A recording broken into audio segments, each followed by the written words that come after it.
Hold a minute. Winter time. So happy Hanukkah, everyone. Yes, happy Hanukkah.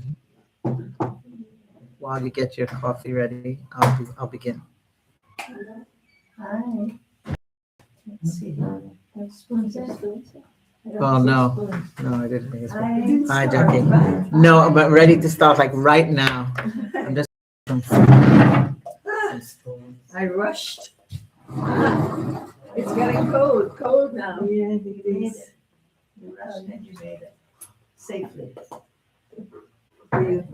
The pictures were beautiful and I shared them with others. Okay, here we go. Spoons. Okay. So we are ready to begin. Sorry for that. So Hanukkah is a very special holiday. We have to start with that before we talk about the Parsha, which is Parshat Miketz. That's my son's bar mitzvah portion. Miketz. Miketz. This was his bar mitzvah. Yeah, actually, these Huh? No, it's the 1st of December. the three portions. But Miketz was his bar mitzvah portion. The three portions of Vayeshev from last week and Miketz and Vayigash next week, which all talks about the story of Joseph, of Yosef and his brothers. It's always read during or immediately after the festival of Hanukkah. So there has to be some sort of a connection. And we know that it says that for everything there's a season and a time for every purpose.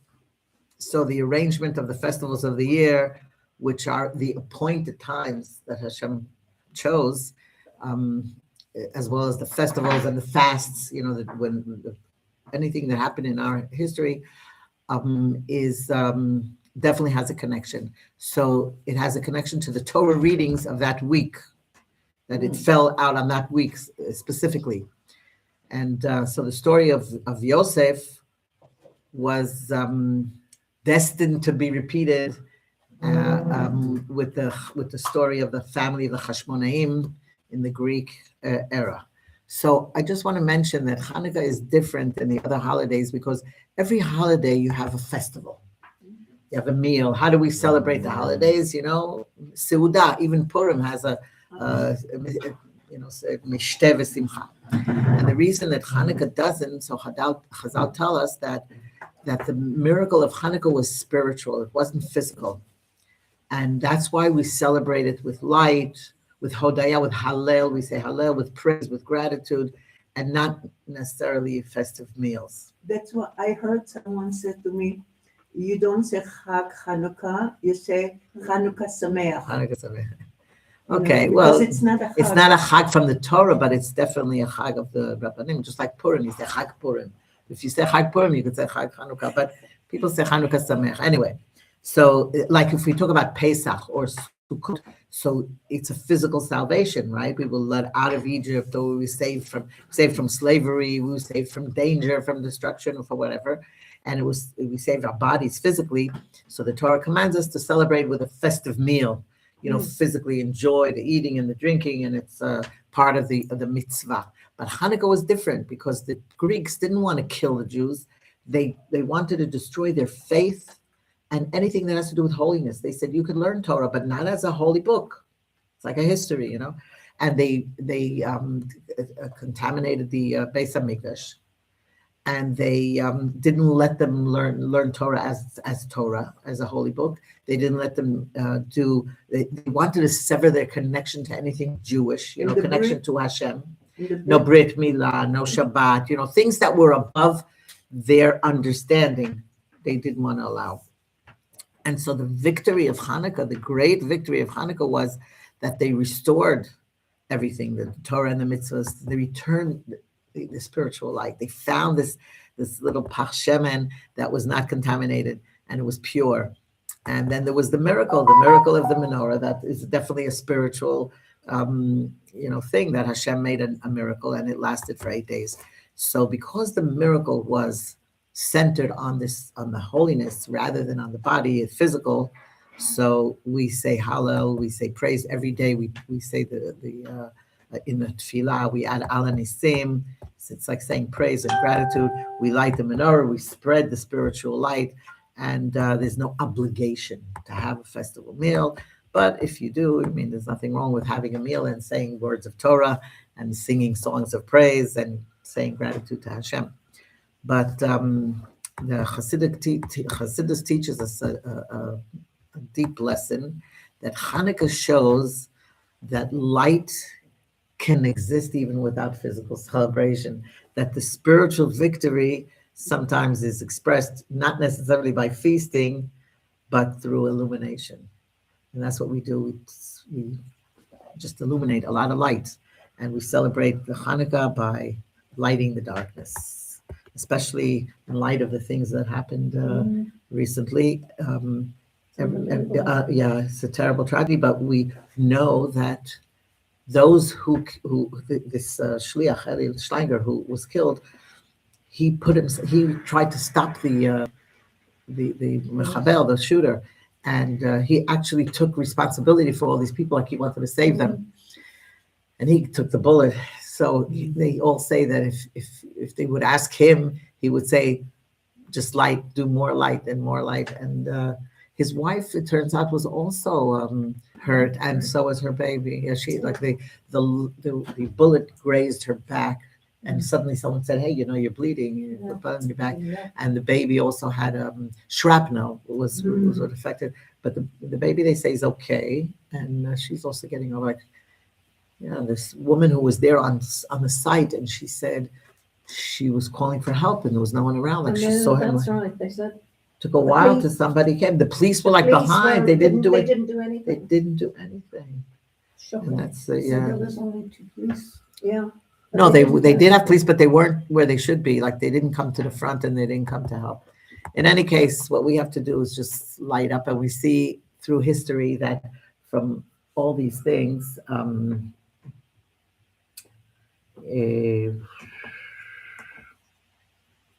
stopped. It's not working. Okay. So these things are there's something always from every darkness comes light. And if it arouses people to do more and to light more, definitely Mashiach will be here faster, hopefully. Okay. So now we come to the Parshat Miketz. Miketz means the end. It came to pass at the end of 2 years, because Yosef was in prison for 10 years. And then he said to the butler, the one who was in charge of the drinks, and he got out of prison, and he said to him, please remember me to the king. And because he trusted this man and he didn't trust Hashem, he forgot him, and he was there for another 2 years. So at the end of these 2 years, which means he was there for 12 years, he was released from prison. And this was why? Because Paro had a dream. It says Paro was dreaming. Now why does it say Paro was dreaming? It should have said Paro dreamed. It's in the past. What do you mean he's dreaming? So this teaches us that for those 2 years, Paro would see this dream over and over again every night, but he wouldn't remember it. He didn't remember. Sometimes you dream, you wake up and say, I had a dream, but you can't remember. Mm-hmm. And when it was time for Yosef to come out of prison, that morning he woke up and remembered his dream. Mm-hmm. And so he asked for an explanation. And he's old, he has the strange dream, and he's standing in his dream, he's standing by the Nile River. And from the Nile River suddenly emerge 7 fat cows grazing in the meadow. And then come 7 sickly looking cows, skinny cows. And suddenly the skinny cows eat up the fat cows and they stay skinny. So, and Paro wakes up and he's like, what is this? And then he falls asleep again and he dreams another dream of 7 ears of grain. And they're like full and heavy, nice ones, fat. And then come 7 thin ears that they swallow the full ones again. And Paro gets very agitated, and he gathers his ministers, his advisors, and he tries to discover the meaning of this dream, and no, it says no one can interpret it. What do you mean no one can interpret it? So the first tell us that he asked all the magicians of Egypt and all the wise men, and it's not that no one could interpret it, but a lot of it, there were a lot of interpretations, but none of them did he accept. They were unacceptable to him. Why? Because they said to him that the 7 good cows mean that you're going to have 7 daughters. And the 7 skinny cows, the sick-looking cows, means that you're going to bury 7 daughters. So he didn't like that. First of all, he said it doesn't make sense. You know why? Right. Because the skinny cows and the fat cows were together, standing next to each other. So how could it be at the same time that they're alive, that they're, you know, so it didn't make sense. Or they said the 7 full ears of grain means that you conquer 7 provinces and you're going to, like, you know, be in charge, be successful. But then the 7 thin ears mean that the 7 provinces are going to revolt against you.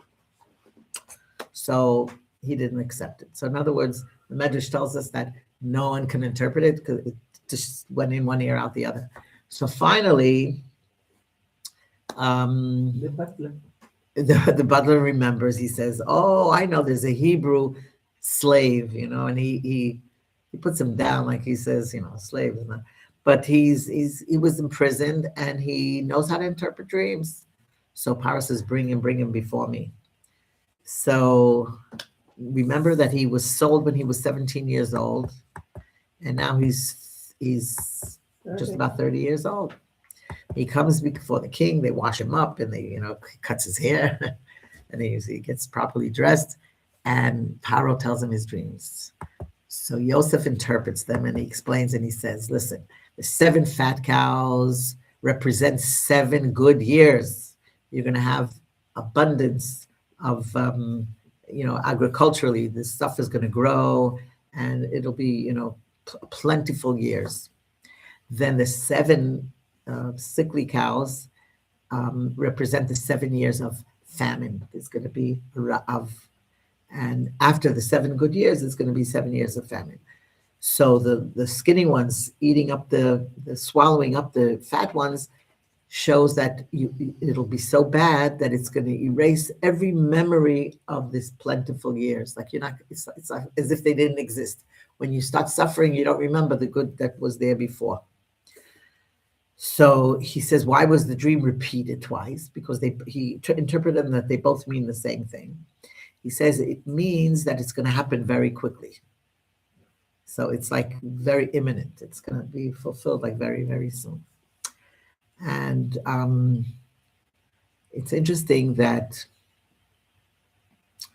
that Rabbi Banat, I saw this medrash. It says Rabbi Banat says that there were 24 interpreters of the dreams in Jerusalem. And he says, once I dreamt a dream and I went around to all these interpreters and each one gave me a different interpretation and all of them were fulfilled. So he says that all dreams follow the mouth. So Rabbi Eliezer says, how do we know that all dreams follow the mouth? Because it says it came to pass that that as he interpreted to us, so it was. So Rava says that the interpretation, if the interpretation corresponds to the content of the dream, so it says to each man according to his dream he interpreted. That's what the Talmud tells us. And the Talmud tells us a story about a woman who came to Rabbi Eliezer and she said to him, listen, I saw in the dream that the loft of the upper story of my house was split open. What does it mean? So the rabbi tells her, it means you're going to conceive, you'll have a son. So she went away and it happened. Again, she dreamed the same dream and she comes back to Rabbi Eliezer and she says the same thing and he gives her the same interpretation. And again, it happened and she has another son. Now, the 3rd time she dreamt this dream, she couldn't find Rabbi Eliezer. So she met his disciples and she told them the story. And they said, it means, they interpreted, you're going to bury your husband. Oh. And it happened. Oh, wow. So Rabbi Eliezer heard this. He heard like a woman crying and screaming. And he says, like, what happened? So they said, what happened? They said, she came with this dream this way. So he says, you killed him. He says, it's written that it came to pass that as he interpreted it to us, so it was. The way you interpret it, this is what happens. So it means you shouldn't be. You have to be You have careful what you have to be say, careful what with you how you say. interpret a dream. So, Or who is going to interpret? so Rabbi Yochanan says that all dreams are dependent on the interpretation given to them, except for a dream about wine. Because sometimes a dream of drinking wine could be good, and sometimes it could be not good. So if a scholar drinks, it's a good sign. But if an ignoramus drinks wine, it's a misfortune. That's what it says in Medrash Rabbah. Because we know that the wine brings out what's inside. Nichnas yayin yatsa sod, you know. So if it's when a person is drunk and they speak Torah, you know that they're okay. And if they speak nonsense, then you also know where they are. Anyway, so Yosef, he not only does he interpret the dream, but he continues, and he gives them an advice. Who asked him for advice? But he gives them advice, and he says, "Oh, I know what happened." Okay, now.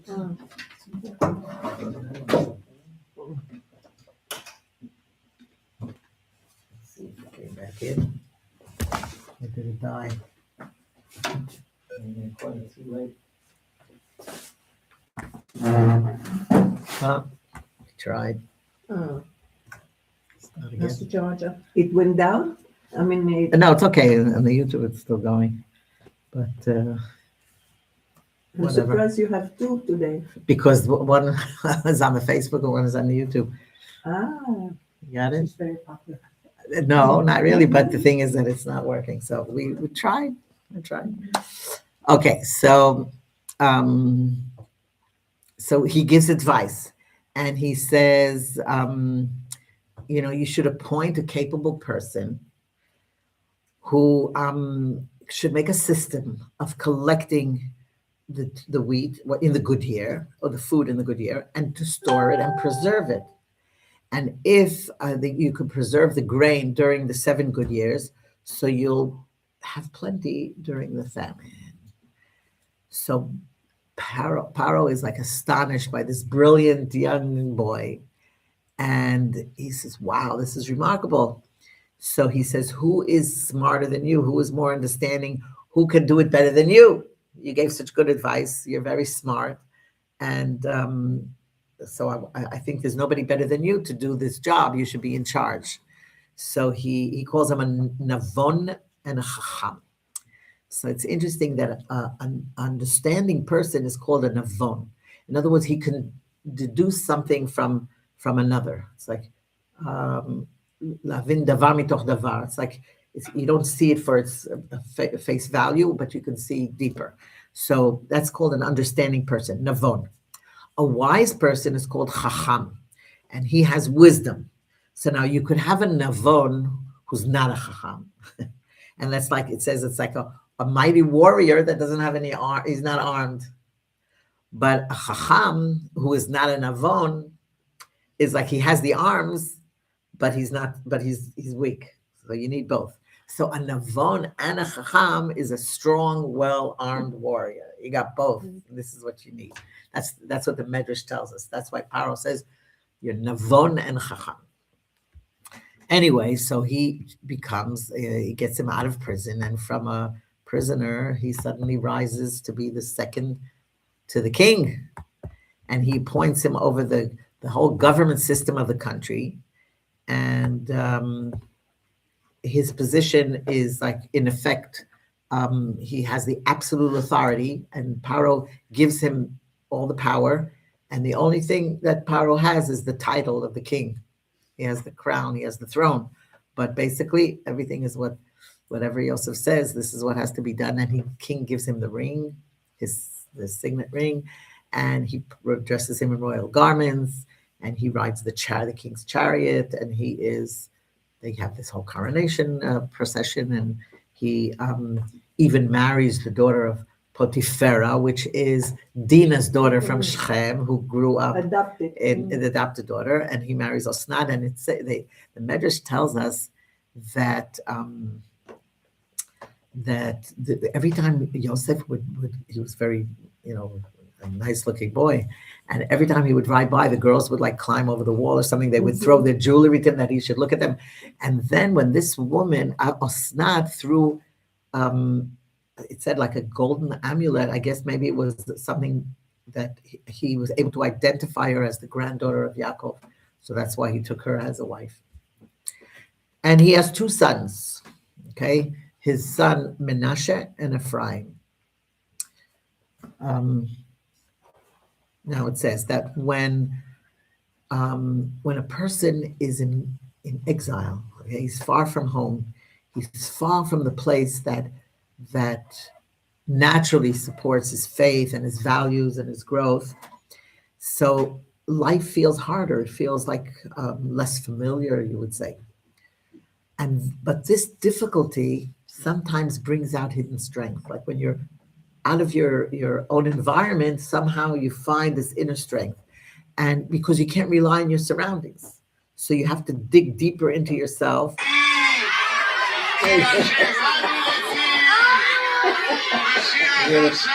Oh my gosh. Why did it start just on its own? I think it just went onto the Facebook or something. That because I put it on. That's strange. It is, definitely is. Okay, I have to close this thing here. Just stay in. Fine. The story relate to our life as well when we are not, like you said, the last portion, when you are away from your home, your country, your family, you end up to have to depend upon yourself. You have to depend upon yourself, and suddenly you feel you have this hidden strength that you never knew you had, and you discover inner faith, commitment, determination, whatever it is that you didn't know you had. So first of all, this is one like positive side of exile, but there's also another benefit, because being in exile, you're exposed to new people, to new cultures, to new situations, to situations that are very different than that sometimes they can be opposing to what you grew up with, to your values. And some of it could be negative, but nothing is in God's world is completely empty. There's always a spark of holiness wherever you go, even even in Egypt. Okay, so when a person learns to reject what is wrong, and use whatever he encounters for good purpose, and he elevates those sparks, and he actually turns the exile into a source of holiness. And this is what Joseph's life was like in Egypt. We see the two stages, and actually he named his two sons. One was Menashe. Menashe means Menashe. He's like forgetting. It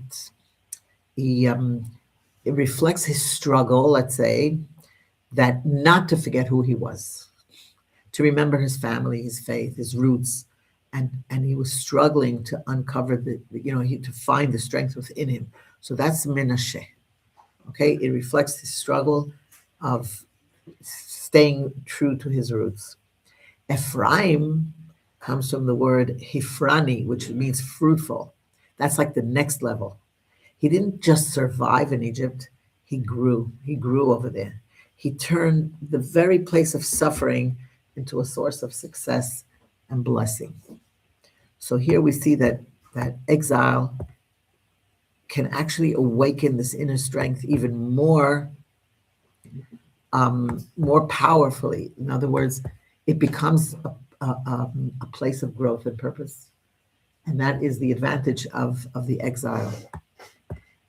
And if we think about it now, we are here in Galut and we are in exile. What we can accomplish now, we won't be able to accomplish later. Like through this darkness, we suddenly can arouse within us this determination and the power to bring light into the world. So let's take a look at Joseph's plan that he implements and how he does it. He actually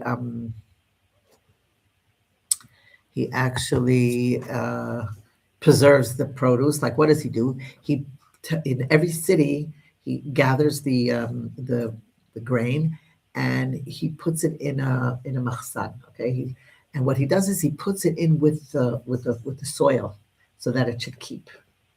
So whatever he put into the machsanim stayed. But it's an interesting, also Hasidut explains very interesting that he put it in with the local dust.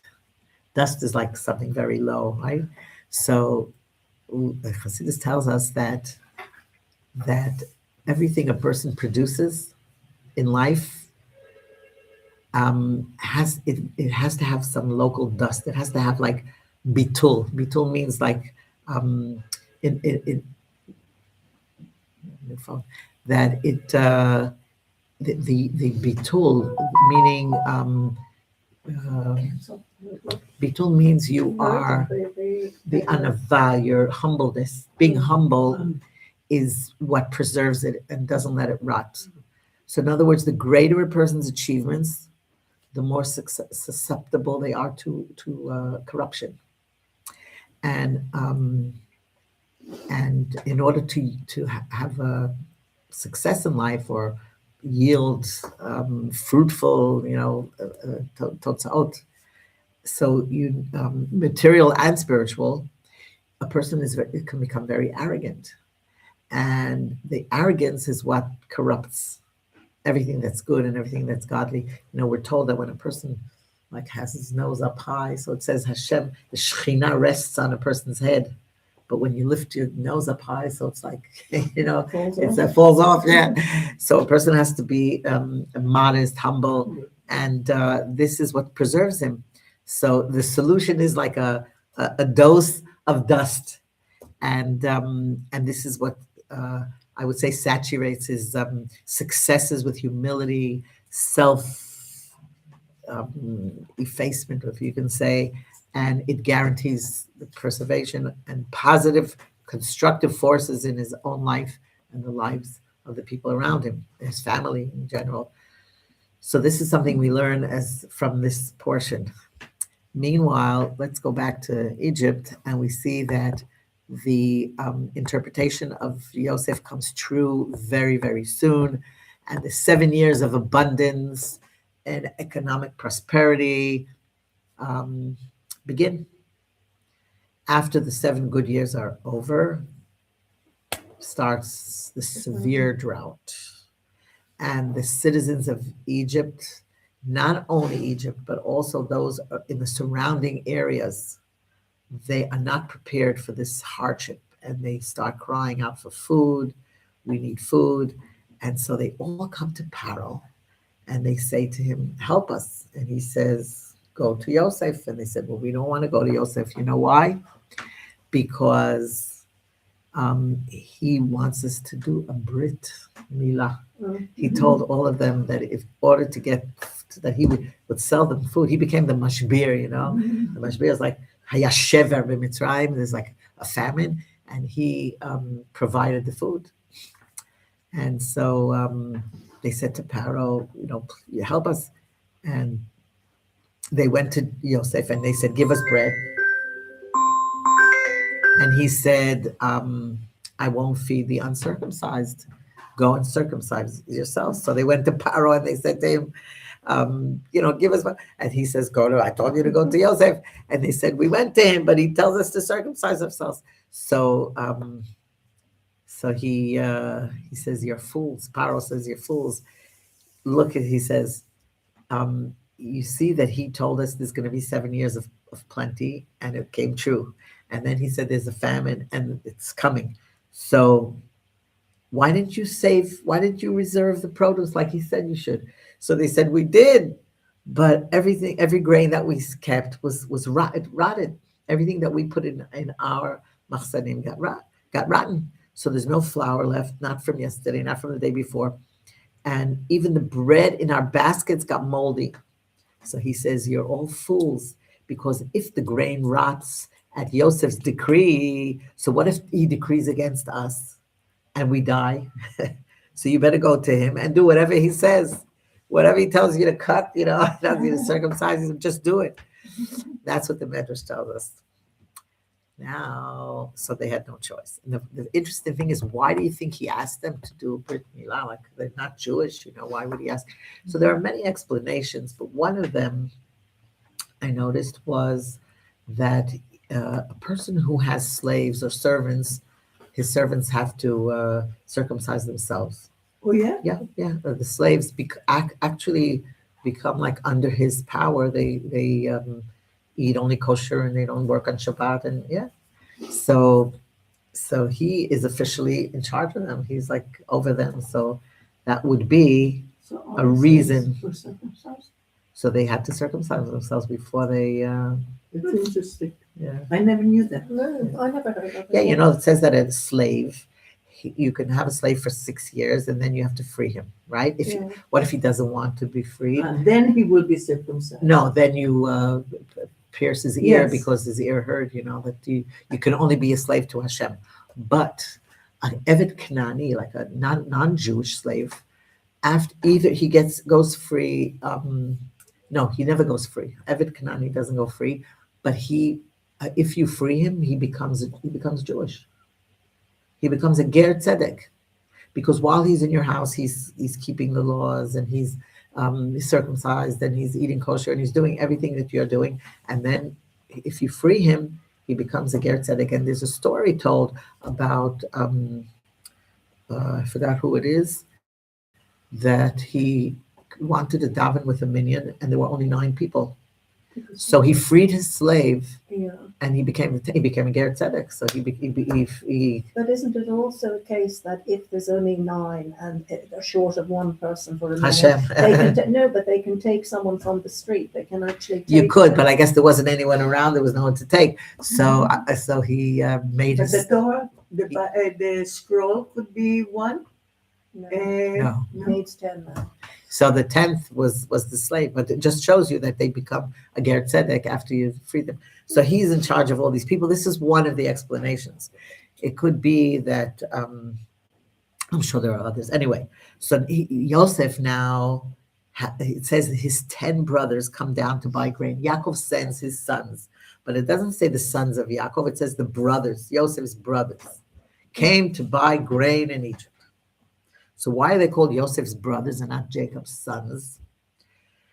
So first of all, they really felt bad about how they treated their brother, that they sold him, and they really regretted what they did. So they said, let's go and ask about him, because they knew he was sold, and I guess they figured he was in Egypt. And so maybe we could find him and bring him back to our father. They had no idea that he's, the second to the king. So when Yaakov told them go down to Egypt, they said, okay, we're going to show our brotherly love and we're going to try and find him. That's what the Medrash says.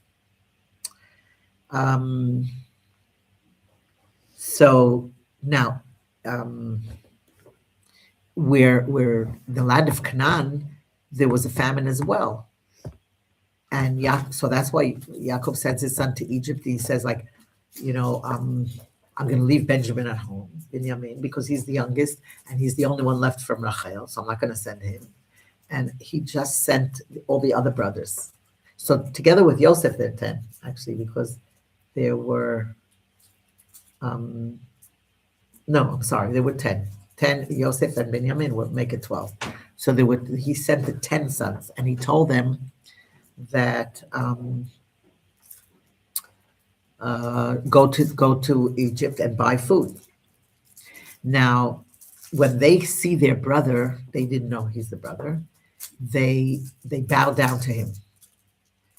Now it says that Yosef recognizes them, but they don't recognize him because, first of all, they remember him as a young boy. He was 17. He probably didn't have a beard yet. Now he's a grown man and he has a beard, so they didn't recognize him. And dressed differently. And he's definitely dressed like an Egyptian, yeah. And the Chassidus explains to us something even deeper. And it says that, you see, the brothers could not comprehend to serving Hashem like Avram, Yitzchak, and Yaakov, they were shepherds. They all were shepherds, and now to live like Yosef in Egypt, in the tumult of a society of life and whatever, how could you serve Hashem? They secluded themselves. They were shepherds. They were in the desert. There you could be with Hashem. You could be spiritual. And That's- also, Yeah, no Jew was to be able to be in such a high position. that's right.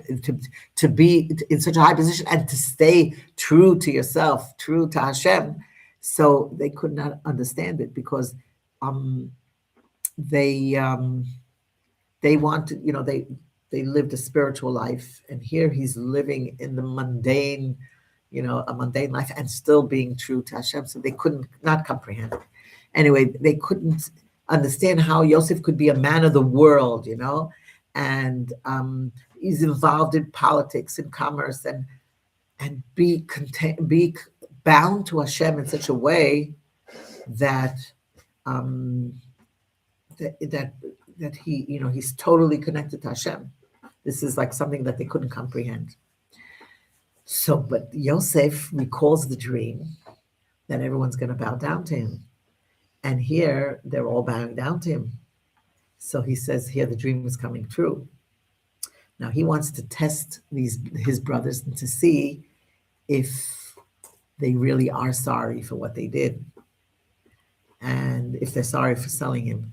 So he treats them as strangers, and he accuses them of being spies. And they say, no, we're not spies. And he says, oh yes, how come you all entered from different gates? The truth of the matter is that Yaakov told them to go through different gates so that it shouldn't be ayin hara, that nobody should put an evil eye on them and say, who's the guy who has such beautiful, nice looking boys? shouldn't be ayin hara. But also they spread out because they were looking for Yosef. So they figured, let's all go, we'll each come our different ways. And he says, oh, you all came through different gates, so you're probably spies. And they say, oh no, we're looking for our lost brother. So Yosef says to them, and if you found him and you had to pay a ransom to release him, what would you do? And they said, we would do anything, any condition we agree to. And then Yosef says to them, what would you do if even at any price they would not release this brother? So they said, well, we're ready to kill. So Yosef says, oh, so you see, you are spies. You're dangerous men. You're willing to kill. And he continues to test them, like he wants to test their honesty. And they said they have a younger brother at home. So he says, okay, one of you should go bring him, and the rest of you are going to remain here in custody and security. And they say, of course, they don't agree. But he takes them all into custody for 3 days. And on the third day, he offers a compromise, and he says, Shimon will stay imprisoned. All of the others go home. And when you come back with Binyamin, with your younger brother, I will release Shimon. Now, Yosef hears them talking. They have no idea that he understands the Hebrew, because his son Menashe was his interpreter. They didn't know it was his son, but he was the interpreter for Yosef, because he didn't want them to know that he's their brother. So he hears them saying how sorry they were that they sold him, and that all the troubles, like they're in such a situation. They said, oh, it came upon us because of the terrible deed that we did. And the tears were welling in their eyes, and he sees this Yosef, and he stands his ground, and he takes Shimon and releases the rest. So the brothers go home, and what Yosef tells his servants, put some money, the money that they paid for the grain, put it back in their sacks. And then they stop at an inn on the way home, and one of them opens the sack, and he sees the money is in there. And then when they come home, they find that all the money is, or they all got, the money was returned, and they say, uh-oh, they're framing us. And they were really afraid, like something's happening. So they tell their father everything that happened in Egypt.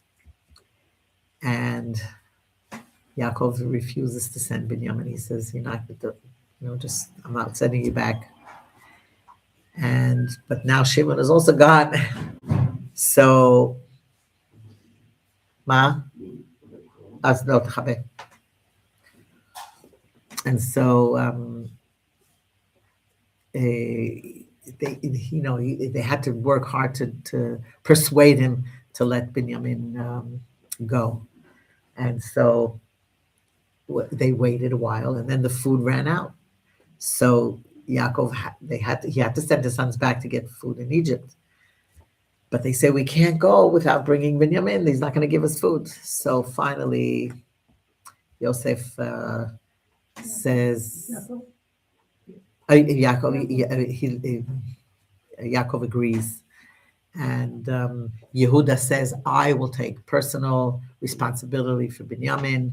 I promise to take care of him, and I'll bring him back. Now, he takes him with gifts for to give to the Mishneh Lamelech, even though he doesn't know it's his brother, and to bring back the money. They want to bring back the money to show that they really are honest.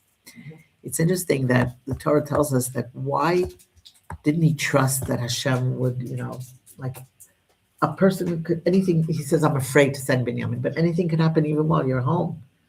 Like if Hashem is watching over you, he's watching over you. Like wherever you are, if you go out, if you're inside.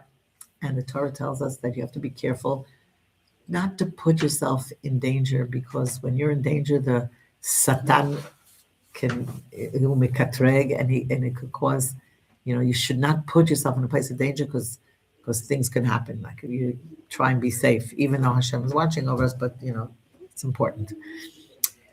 So now Yosef sees Binyamin and he's very, very moved.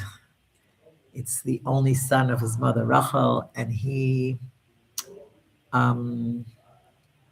tells his servants to bring the guests to his private home, and he wants them to dine at his table.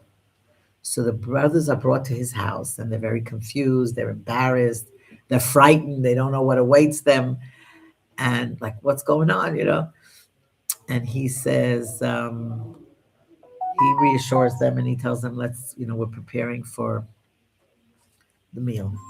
We're gonna have a meal together. So everything's fine. Like Yosef makes like this the warm and pleasant atmosphere, and